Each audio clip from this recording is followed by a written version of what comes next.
What's up, Radio State Tree Surgeon here, somewhere in the sticks of Georgia, on my way back from somewhere in the sticks of Alabama. I woke up at 5 a.m. this morning to drive about 600 miles into the depths of Alabama to pick up something really cool, which is actually on the back of the truck right now. Something I've been wanting to get my hands on for a while. A pretty unique bike, and a lot of you guys are going to be able to tell what it is already just from that. If I don't put it in the thumbnail, I'm not sure yet. Anyway, I had to pull over real quick. I'm doing a turn and burn, 16 hours of driving. I am pulled over because it's time to do a premiere, and I don't let being on the road make me miss hanging out with the premiere crew. Freaking love you guys. The premiere crew, the Discord crew, all y'all, it's really honestly part of what makes YouTube so much fun. You guys are awesome. Anyway, let's go hang out. How meta is this? 17 hours of driving later, there is another vintage Kawasaki in my driveway. At least half of my vintage Kawasaki's run right now. This one's been sitting for about 4 or 5 years. So first things first, let's hope I didn't get a bummer, didn't get a dud, didn't get a lemon. Let's go grab a battery and see if it even turns over. What's the best thing to do with the Pan America that probably has 3.5 business miles on it? You know, leave it outside in the rain, let the ants from the oak tree fall over it, and fill it full of used batteries to take down to the ocean. I'm really bad about bringing my core in. I never do. Let's go ahead and do the right thing and bring Square Deal back some of their batteries. Not all of them. I don't want them getting the wrong idea about me. Just some. I gotta keep some for my own uses.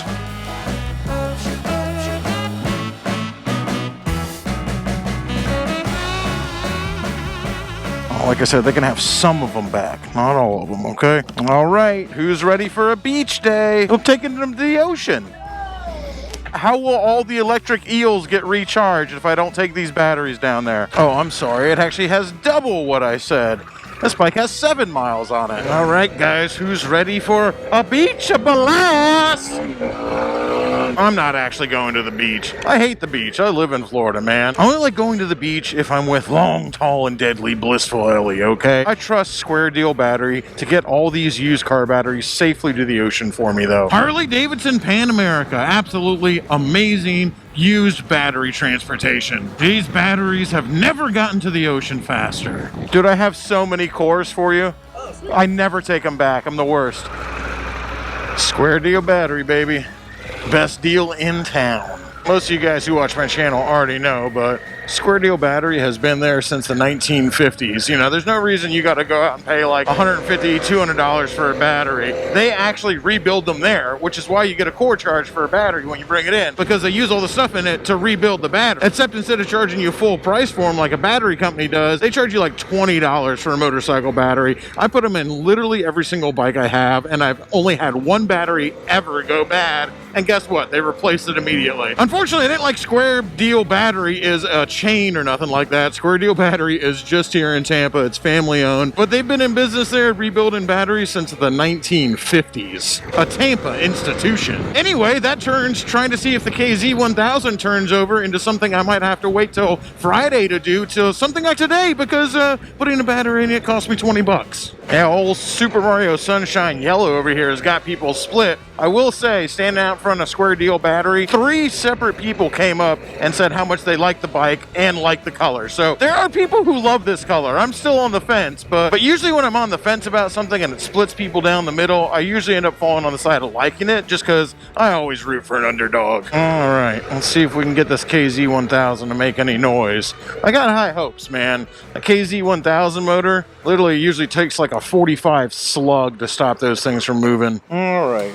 Let's see if we can make this thing run. There's really no reason it shouldn't, but I say there's no reason it shouldn't, having not looked at literally anything on the bike at all. The only thing I do know about it is that the front calipers are definitely frozen shut, because you know, they work to get the bike off the back of the truck, but the 25 yards that I push it to the back of my garage took me about 10 minutes, which felt like an eternity. Well, it's got bags like an FXR Police. I wonder who did it first, though. I think that the Kawasaki Police did these bags first. They've been making this bike since '82, but I don't know when the first FXR Police was.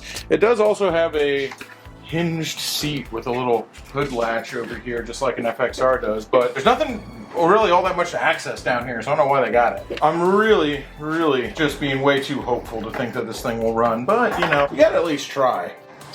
That's not the best sign. like some random battery tender that's been cut off and is also partially melted, attached to one of the battery terminals here. So you would think that you'd access the battery underneath the seat, but you access it underneath the seat and on the side. It's kind of weird, but whatever you say, Kawasaki.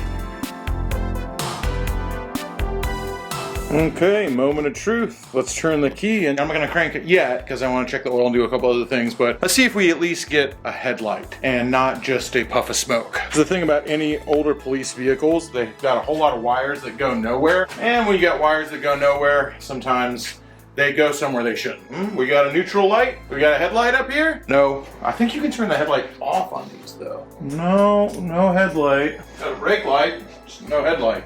It could just be a bad bulb. Got a horn, clicking all sorts of buttons up here, and I still got no headlight. Supposed to be my high beam right there.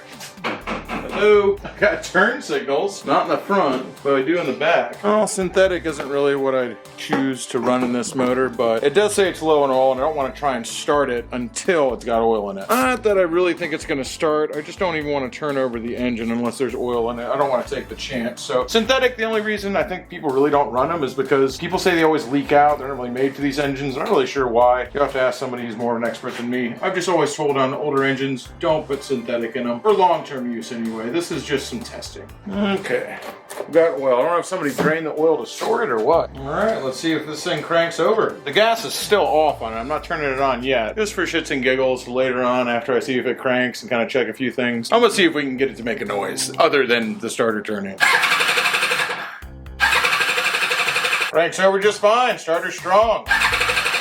You know what? I'm gonna put some fuel in this. Let's see what happens.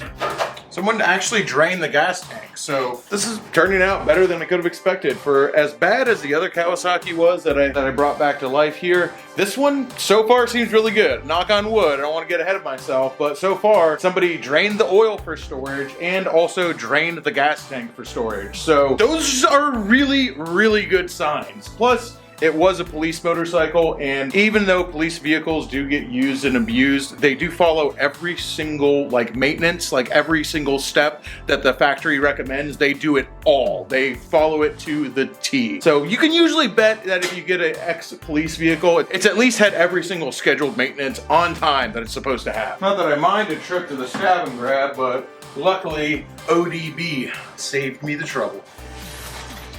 Oh shoot, try opening the actual vent first. Ain't much gas, but if it's gonna make a sound, it's enough. Okay, let's give it a whirl. It's like playing the lottery, you know you're not gonna win, but you can't dream unless you buy a ticket. So yeah, I know in my heart that it's not gonna just fire right up right away, but part of me still believes that it will. I'm the lucky one. Of course, this motorcycle I bought is gonna fire right up. Why wouldn't it? Oh, it actually has a fuel prime setting. Pull our choke here, and just maybe.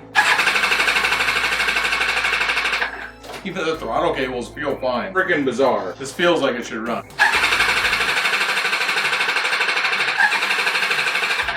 Alright. Okay, we're gonna try one more time. Just one more time, then we're giving up. Not that I'm normally a quitter, but we haven't done anything at all with this bike, so really kind of ridiculous to even think that it'll run at all. We'll try one more thing. Let's try just a little bit of persuasion. Well, that made a noise, all right.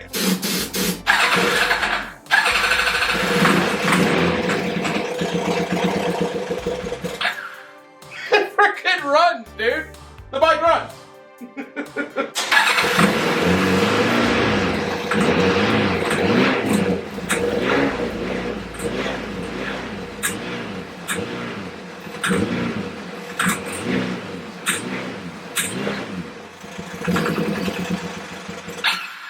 Well, it runs. I think that's enough for tonight. If I was trying to prove a point, I think it's proven. As it is, I'm never really sure if I'm actually trying to prove a point or not. All right, guys, it's the next day, and obviously the Kawasaki police special, the Fuzz, I was thinking about last night, it's got its first name, the Fuzz over here, it's still pretty fuzzy. It's still waiting for me. It's still, I don't know what it needs to run. You know, I found that it would run on ether, but ether's not fuel, and as Grandma Rides mentioned in the Discord chat, pretty much anything with spark, if it's got spark, it'll run on ether. So I still need to figure out why those carburetors are not carbureting. I'm pretty sure either like the petcock's plugged up, or maybe just they're so gummed up that no fuel's getting in them. Or it could also be a vacuum leak. I don't know how many vacuum lines are in between the petcock and in between the carburetor, so the petcock vacuum line might not even be hooked up. I've literally looked at nothing. Like I said, I'd have to guess if it's anything, the carbs aren't getting any fuel, but that's a problem for later, because right now it's about 77 degrees out in the Wang, and that ain't gonna last. So I'm not working on Kawasaki's right now. I'm riding Kawasaki's right now. Roach lives! After all, why wouldn't it? It really is amazing how just easily these bikes come back to life, man. I tell you, Japanese motorcycles from the 80s and 90s, you wave a magic wand over them, and this one took a little more doing than some of them because somebody fixed it wrong before I got a hold of it, but man, they just freaking spring right back to life, and all of a sudden, good as new, baby. I don't know about quite as good as new, but still, man, does a new old school KLR 650 even exist? Has anyone ever seen one that was actually brand new? If you say you do, I just don't believe you. I think they all just kind of came from the factory like this. They weren't ever really built. They just sort of sprung from the ether underneath a rock filled with white wormy crawly things and dark dank moss. Out springs the KLR 650 to claim its place among the apocalypse riders. Yeah, I don't think anybody designed or built this. The KLR 650 just always was. And according to everybody, always will be. That's one of the cool things about these bikes is even if you aren't going off-road, this motorcycle is just such an awesome urban exploration vehicle, we'll call it.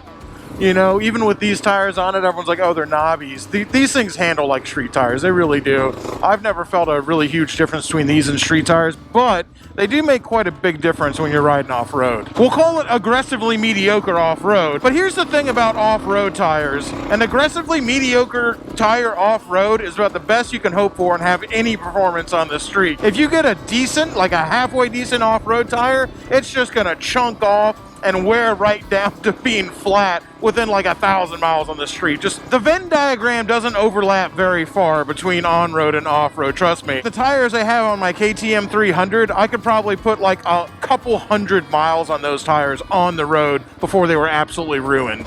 If it helps you to think of it this way, if you don't go off-road, but you know about race tires, think about race tires existing in race conditions and existing on the road. Race tires, if you ride them around on the regular concrete and bricks and road and all stuff like that, they'll be roached in like no time flat. Whereas, you know, your regular tires that you ride around with, even if they're aggressive for the street, they still make absolutely terrible race tires. Crazy how much this thing really does feel like just kind of a porky dirt bike.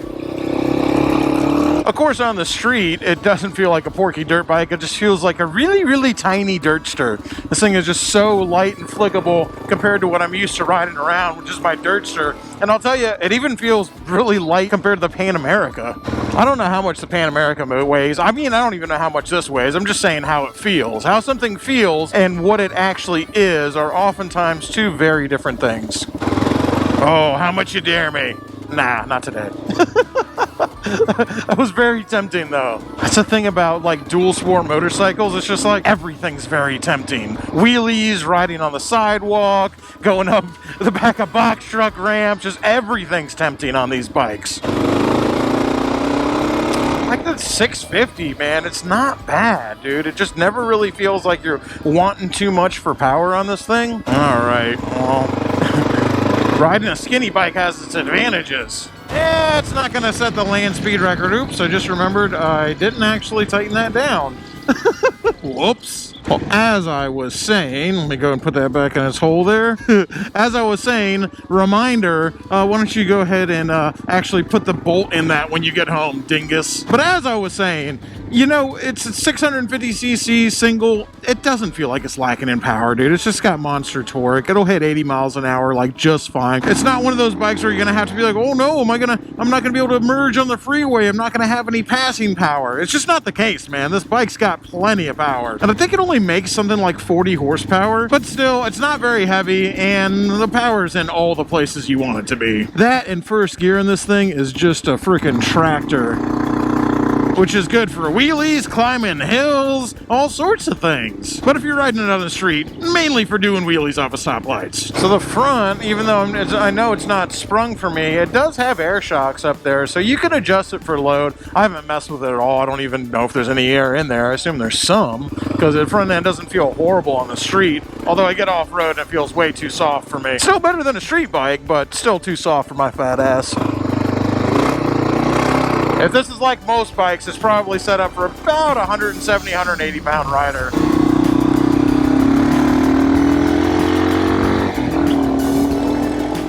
Yeah, it passes just fine. It ain't a race bike, but it does just fine, dude. You're not going to be lacking for power on this thing. Of course, that's not why people get them. They get them because it's the bike of the apocalypse, dude. This is Roach. This is Riders of the Apocalypse Come Hard. Or if your mom's asking, it's Riders of the Apocalypse Care Heaps. Just saying, baby. Those will be the two front runners, but you know your audience before you start spouting off Roach acronyms, all right? If you guys have been paying attention to the videos, you know that I bought like just a bunch of camping gear for this thing too. All brand new camping gear that I'm giving away with the bike, so whoever gets it, y'all are just set up, ready to go. And the fact that I'm on this bike right now with no agenda today and a trunk full of camping gear is like so much more tempting than I can even tell you. Oh man, getting the fingers for the KLR, dude. He loves it. They're loving it. I swear I saw him mouth hell yeah in that side view window, all right? He knows what's up. What does KLR even stand for? I have no idea, actually. I can't even think of anything right now. I'm just enjoying this day, baby. It ain't bad out. There is something just like really neat about riding around a bike that is just so Swiss Army knife, stone cold reliable, like just as simple as a hammer. We'll call it empowering. Something empowering about riding around a bike like that, because you're going in your head, you're saying, nothing can stop me. Literally nothing can stop me. Funny thing about the KLR is there's not really a whole lot of bikes out there that split the difference between touring bike and dirt bike this well. Obviously, most of them err on the side of street, and compared to a dirt bike, this is still more of a street bike. Let's be honest here. But still, this just, it goes so hard on the dirt bike side while still retaining that long distance capability. And most of the bikes now, I mean, there's just a handful in that category, like the CRF 300, like the KTMs. I think they make like an ADV 390 or 400 or something now. Like, there's just not a lot of motorcycles like this anymore. Most of them are just basically baggers with dirt tires on them, you know?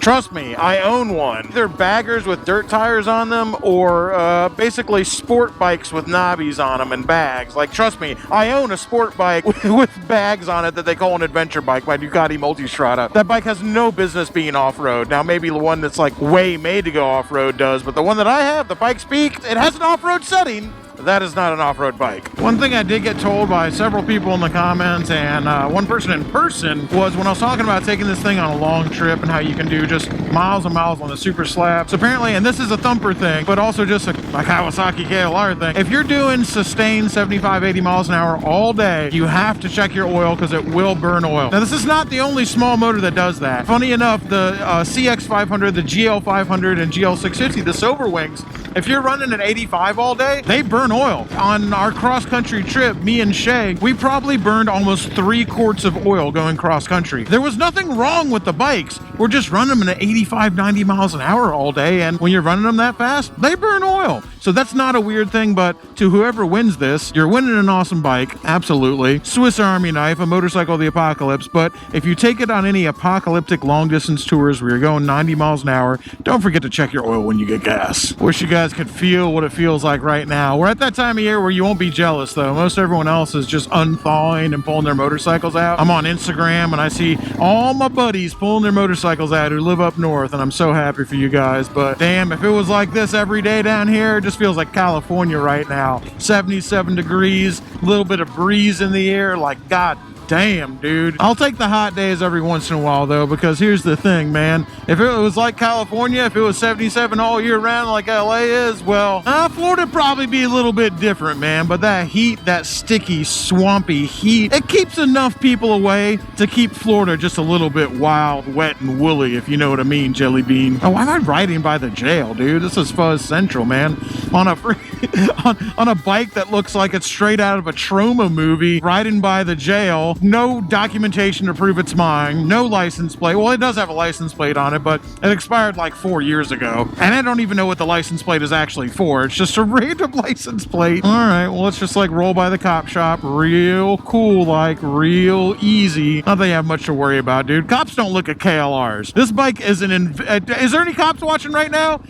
Back me up in the comment section. Like a blue 1989 KLR 650 with a Harbor Freight top box and Tusk aluminum bags. This bike is invisible to police. They won't even look at you, dude. They don't even see you. This is the ultimate undercover vehicle right here, okay? Nobody suspects a KLR. Trust me, if you're gonna get profiled, it ain't gonna be on this bike. It's gonna be on like an R6, I promise you. And also, it just feels good to ride any motorcycle, I'll be honest with you. I just like bike, baby. And I like this bike a lot, but coming from me, I'll be honest with you, it doesn't mean that much. I just love bikes. A bike would have to try exceptionally hard to make me not enjoy it.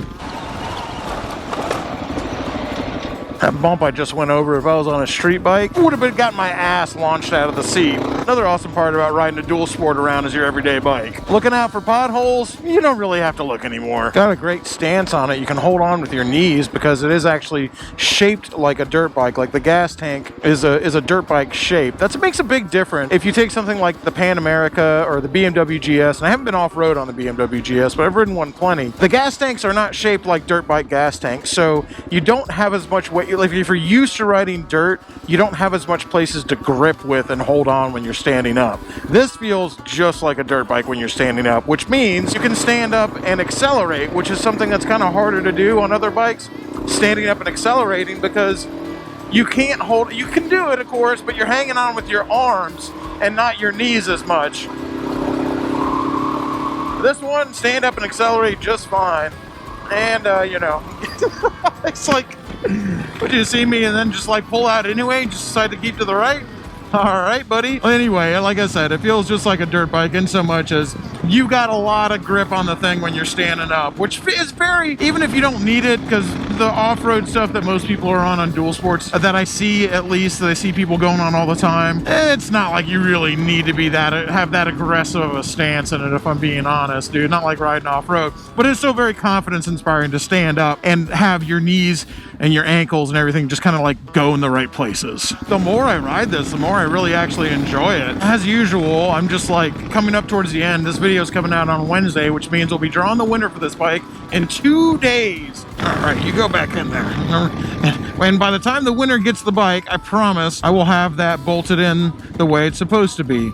Get in your home. Yes, 2 days, and somebody is gonna get a phone call and they're winning this bike, along with a trip down to Tampa if you so choose. A one-way ticket, so you can come down here, party with us. You know how we do it in Florida. Come on vacation, leave on probation, baby. You come down to Florida, party with us, and then make your escape from the Wang. Make your getaway on your bright blue KLR 650, a motorcycle named Roach. Of course, that's up to you. You don't have to take the plane ticket down here. If you want, we'll just deliver the bike to you. But, you know, I don't know, man. At this point, if I had more time with this motorcycle, I would not hesitate to roll out and take a 1,000-mile trip on this. Like, would not be worried in the slightest. As it is, in 2 days, this isn't my bike anymore. Of course, it was never really my bike. It's always been to benefit Forgotten Angels. Like I've been telling you guys, this is the, we're now officially partnered. Brapstar Garage and Forgotten Angels are officially, we've always worked together. We've always like helped them out because we love what they do. Dave and Cindy. Dave has personally been such an amazing mentor to me, and Cindy has been so kind to me and helped me out so many times. And so we've always loved helping them do good things. And since all of us are pretty bad people, we could stand some positive karma points. But this bike is the second bike that we're giving away, and we're giving away a motorcycle every 2 weeks. It's this KLR 650, and this was part of the official partnership between Brapstar Garage and Forgotten Angels. And when I say partnership, I'm not like, oh yeah, I'm gonna get like paid by them because it's a partnership now. That's not what I'm talking about. I mean, Brapstar Garage is officially supporting Forgotten Angels, even though it still isn't official because it's not like we put it on paper or anything, but you know what I mean. Or maybe you don't know what I mean. It doesn't really matter. All I'm saying is we're raffling this bike off. Someone's gonna get a really cool bike, a vacation to Florida, still be entered for a chance to win $250,000, and 100% of that money goes to charity. It goes to build tiny homes for young men who've aged out of the foster care system. It goes to end the cycle, that vicious cycle of foster care abuse. It goes to help people who have nothing, people who are looking for their first chance, not even their second chance, looking for their first chance. And 100% of it goes to that. Patreon money paid to fix this bike. The motorcycle was donated by a very kind friend of the channel and friend of Forgotten Angels. None of this comes out of the pot. None of this motorcycle came out of Forgotten Angels. This is all us. When I say us, I mean you. Brapstar, Shade Tree Army, this is us. We did this. And it's all you because you guys are the ones buying the raffle tickets. You know, the raffle tickets are 25 bucks, but you know that 25 bucks is going to do something good. You know that's $25 well spent. With the last bike we gave away, it was like a 1 in 400 chance. So your odds are really good. So somebody who bought a ticket in the past 2 weeks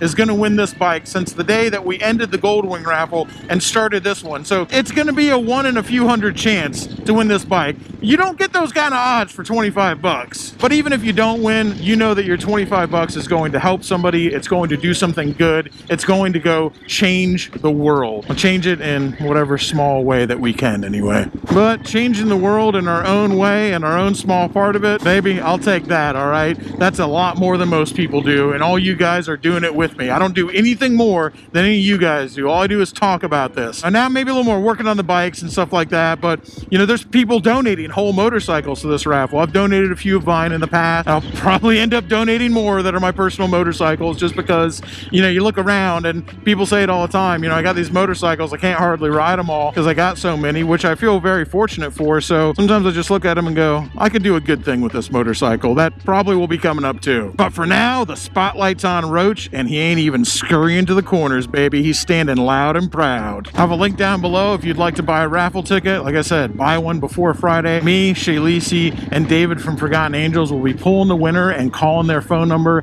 live on this channel.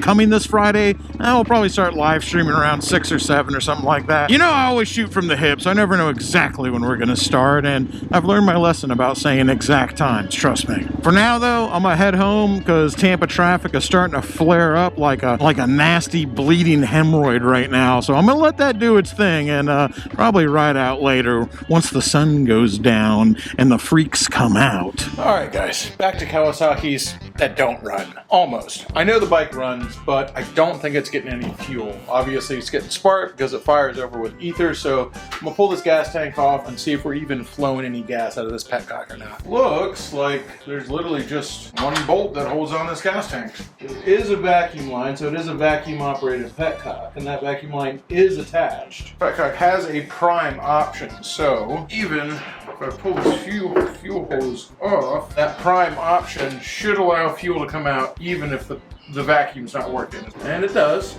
Okay, so we are getting fuel out of here. We're getting fuel to the carbs. Well, you know, I was pretty sure this carb bank was gonna have to come off anyway after it's sitting for that long. It's just nice to know that it does actually run. Oh, nothing for it, can't avoid it. Gonna pull the tank off and go ahead and pull this carb bank off. And that is, and that is it.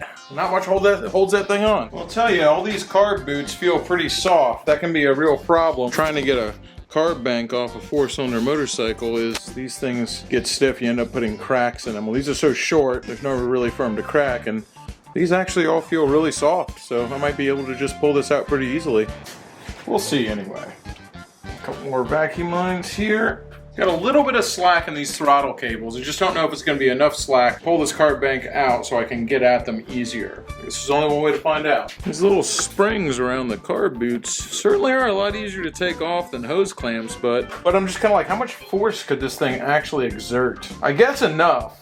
If the carb boot is soft, then it doesn't have to be that strong to hold it on there. You know, an engineer who's much smarter than I am designed this bike. In fact, this one down here, I don't know if it just came off now or if it's been like this. It's not completely attached. There we go. There we go. Okay, now I can actually get at the throttle cable pretty easily now. Oh yeah, that smells like varnish. I just like got some of that gas on my fingers.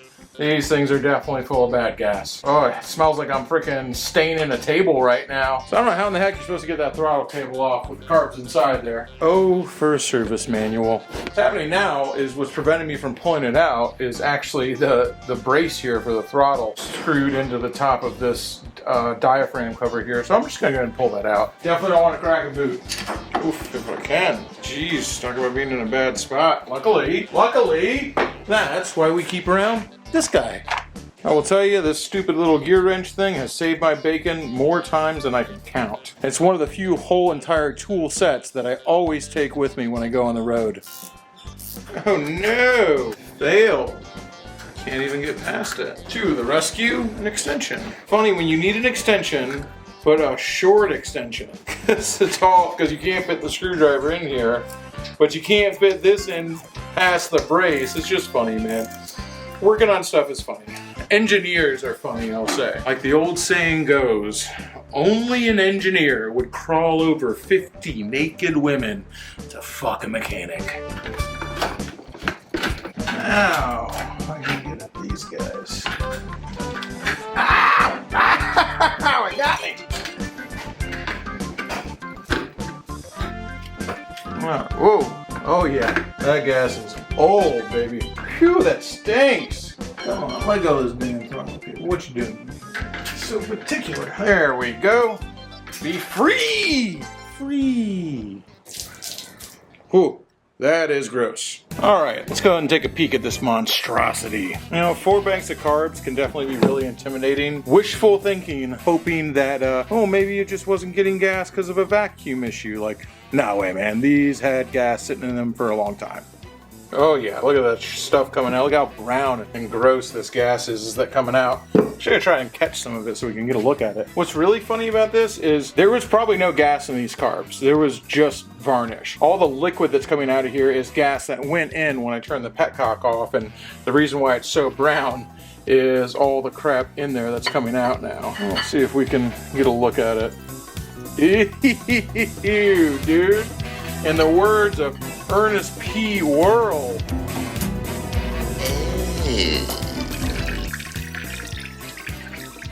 It looks like this Kawasaki really needs to drink some more water, man. This is not looking good. Alright, let's get a look inside these float bowls and see how gummed up we are in here. Something tells me it's gonna be bad. Yeah, you look at this right here, how sticky this is with varnish. And this car, when they said, the bike had sat for about 5 years, so that right there, is it gonna focus? At one point, that was fuel. Emergency situation. What happened? I'm out of butane. What, do you want my butane now? I need my butane for soldering. Sucks, nerd. Oh no. Be careful, I'm covered in gasoline. Whoa, that's so cool. What? It's like 4 carburetors in one? I know, but it's like uncanny valley. Oh, like it doesn't look, it looks that weird? That looks not right. That's funny, I never thought about it like that. We should see how many carbs we could put together and make work. An infinite amount of carbs. If they're tuned right, an infinite amount of carbs will work. So how funny would that look? How funny would it look? If they're all in a line, pretty funny. Right? Inline 8-cylinder? Yeah. What do you think about that? I think that's awesome. Do you think it also exists. Inline 8s, like old school, they called them straight 8s. They were in cars, not motorcycles though. Yeah, I was like wishful thinking, because it had no gas in the tank, so I was like, oh, somebody drained the gas before they stored it. No, they didn't. It all literally just turned into varnish. We could do some acid. I don't have any. Don't know where to find any. I don't know, fucking call a dude with Birkenstocks, a white dude with dreadlocks or some shit. Or no, now all the people who do acid nowadays all look like dude bros. Because they all like listen to Joe Rogan and fucking do DMT and acid and shit. They're all just like bald with like PFG shirts on. That's the new acid guy. Those little shorty shorts. Yeah, chubby shorts, a PFG shirt. That's who you get acid from now. Bro, let me tell you, bro, it's all about the... Yeah, bro, let's set your mind free, bro. Exactly, Open your third eye. Well, yeah, that's sticky. Uh-oh! Can we get a Price is Right losing horn, please? In post. Far be it from me to not know when I'm out of my league, and not know when it's time to let an expert... Actually, that doesn't make sense. I almost never know when to do that. But right now is definitely one of those times. So I'm going to go ahead and take that carb bank from this non-running Kawasaki motorcycle, throw it into the back of the running Kawasaki, and take it up to the ride factory. Man, I'm turning over a whole new leaf. I'm a brand new man. That's very unlike me. Usually I'll know I'm going to fail, try and fail as I expected, and then ask an expert. But this time, before the inevitable failure, I'm just going to go ahead and take him to Shelby and Joe at the ride factory and let the experts handle this. Very unlike me, very unlike me. But you know what, 2023, I really think this is going to be my year, guys. I think this might be the year I stop being a complete, utter dipshit. I mean, maybe, I'm not sure yet. Yeah, I don't know what the over-under is on it. I give myself maybe like a 15 to 17% business chance of making it. But hey, a 15% business chance of not being a dipshit this year, that's better than I've ever done. Funny, I say that literally as I'm running a red light. It's not looking great. Let's go and bump that down to like 10%, okay? Said it wouldn't work for cologne. It is still flammable. It just doesn't flow very well. Unless you're looking for vagina repellent, I mean, yeah, 3 out of 4, they're stuck. 3 out of 4, yeah. Yeah, I was about to say, there was no wonder nothing happened when I twisted the throttle after I shot ether into it. All it would do was idle. They've been sitting with bunk gas right in them for so long. Supposed to do that. Ooh, yikes. And what it is, that step right there, where yeah, it's clean and shiny and then it turns funky, yeah, it's old gas that's rotted away and pretty much glued it in there. Yeah, nice. Harbor Freight cheap ass sandblaster bucket, you know, as a hopper. Dude, and you got your freaking soda blasting machine. To be well ventilated, because if you look around you, yeah, everything is covered. Yeah, it looks like an explosion in a cocaine factory. They're to that level of clean inside now. All the hardware, all the jets, that's everything. Wild. All right, well, Joe is officially, Joe and Shelby go, stop putting yourself in carb dip and get a soda blasting machine. Or have Joe build you one. He just showed me how. Joe and Shelby and Brian and everyone else at the ride factory have got me covered. In fact, Joe goes, I don't know what you're talking about, thinking you're out of your depth. He goes, the CV carbs on KZ1000 are some of the simplest CV carbs out there. You'd be just fine. I'm still gonna trust Joe and Shelby to do it. I don't know, man. Just seeing all 4 carbs in a row like that sometimes throws me off. Although, like, I'm not afraid of a single carb. I'll rebuild one carburetor all day long.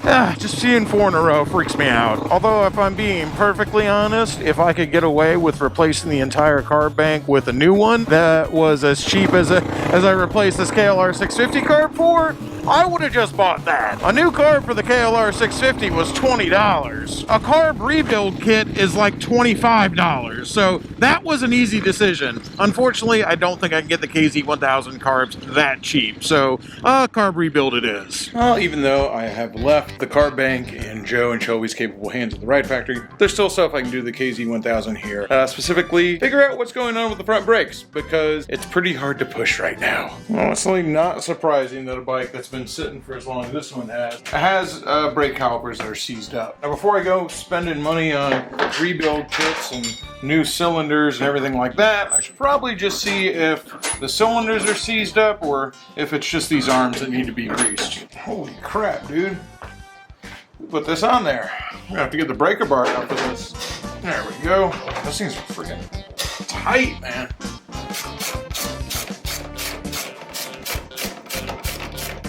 Oh yeah, these are definitely frozen on there. They're stuck on good.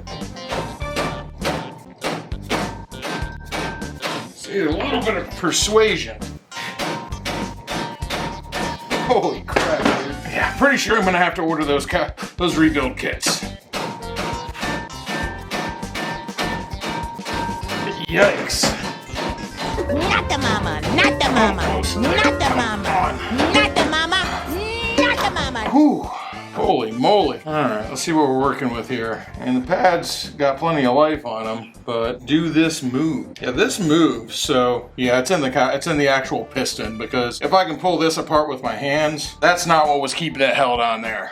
It is what it is. That's just me thinking I'm gonna get away with something and then not getting away with it, which is not surprising. Just like I thought, like, oh, somebody drained the gas out of it. Actually, no, it evaporated. And I'm like, oh, maybe I'll just be able to grease those brake calipers and it'll be just, no, it's gonna be the whole brake rebuild kit. As it is still, like, this is really normal stuff for a motorcycle that's been sitting for several years. This is not weird or out of the ordinary. So far, I'm still feeling super confident about this bike. I think it's gonna come together. You know, that might bite me in the ass saying that. It might bite me in the ass later. But I've never really cared about that. I love to tempt the gods. Nothing's gonna go wrong at all. Everything's gonna be perfect. This is gonna be the easiest, most straightforward motorcycle restoration that I've ever done. Absolutely not a problem. Why shoot at the ground? When you shoot at the ground, you never miss. I always shoot for the moon, baby. And, you know, I very rarely hit it. But when I do hit it, I get to say, hey, you see, I was aiming at the moon the whole time. All right, y'all, that's gonna bring us to about the end of this video. And for brevity's sake, I'll keep my outro short because I initially started this thinking I'm making this video way too short and somehow it ended up being 40 minutes long. Pulling the winner for the Kawasaki KLR 650, a motorcycle named Roach, this Friday, round about 6 o'clock. You got up until then to buy a raffle ticket. The link is down below. 100% of those proceeds go to benefit Forgotten Angels. It'll be myself, Shay Lisi, and David from Forgotten Angels. And actually, I think Thick Lizzy will be here as well. So keep your phones on you if you bought a ticket, because we're going to be calling whoever won it on the live stream, so make sure you answer. Today is also the last day to get the Brapstar shirt, Newcomb High Motorcycle Club, which of course was inspired by KLR 650s. In the end, there will only be cockroaches, KLRs, and Shade Tree Army. That link's also down below. Now I'm going to wrap up this video that was way too long with yet another thank you to my Discord, to everybody who super chats, to everybody who's joined the channel, to everybody who supports the Patreon. All of you guys are the reason that we can make the KLR 650 happen. You're the guys who are paying for that, so thank you. If you didn't know, all the Patreon money and all the money from the people who have joined here on YouTube, all of that goes to buying, fixing up, improving, and all the things that we do to these motorcycles that we're giving away for Forgotten Angels, help raise money for foster children who have aged out of the foster care program. So you guys are doing good things. Bad people doing good things. That's our thing, baby. Until next time, keep it weird. Crashing through the sky comes a fearful cry. Shade Tree Army, Shade Tree Army, armies of the night, evil taking flight. Shade Tree Army, Shade Tree Army, nowhere to run, nowhere to hide, panic spreading far and wide.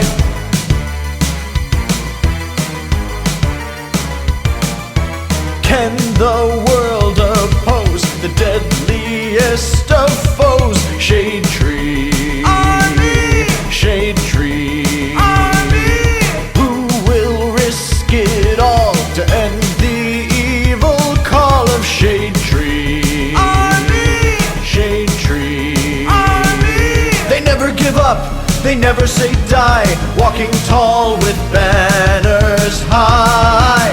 Shade Tree Army, a ruthless gang of scum, villains, freaks, and bikers determined to rule the world.